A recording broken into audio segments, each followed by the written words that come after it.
જય માતાજી મિત્રો, મારી ચેનલ MK બોક્સમાં તમારું સ્વાગત છે। આજે આપણી પાસે KDM 77 નો મોડલ નંબર છે અને આજે આપણે આ સ્પીકરનો સાઉન્ડ ટેસ્ટ કરીશું આ વિડિયોની અંદર। ચલો આપણે સ્પીકર ઓન કરી લઈએ।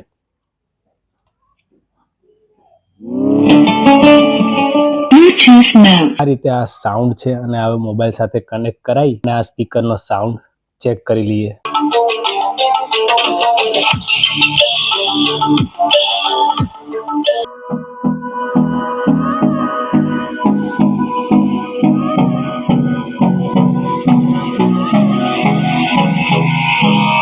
Hold me close till I get up. Time is barely on our side. I don't wanna waste what's left. The storms we chase are leading us, and love is all we'll ever trust. આ રીતે આપણે આ સ્પીકરનો sound check કર્યો અને આ sound તમને કેવો લાગ્યો કોમેન્ટમાં જરૂરથી જણાવજો। અને પાછળની સાઈડે આ સ્પીકરની અંદર મળી જાય છે પેન ડ્રાઈવ, મેમરી કાર્ડ અને ટાઈપ સી ચાર્જ અને અહીંથી ઓન ઓફ થાય છે। તો મારી ચેનલ પર ન હોય તો લાઈક કરજો, શેર કરજો અને સબસ્ક્રાઈબ કરવાનું ભૂલતા નહીં। મળીએ નેક્સ્ટ વિડીયોમાં। જય માતાજી।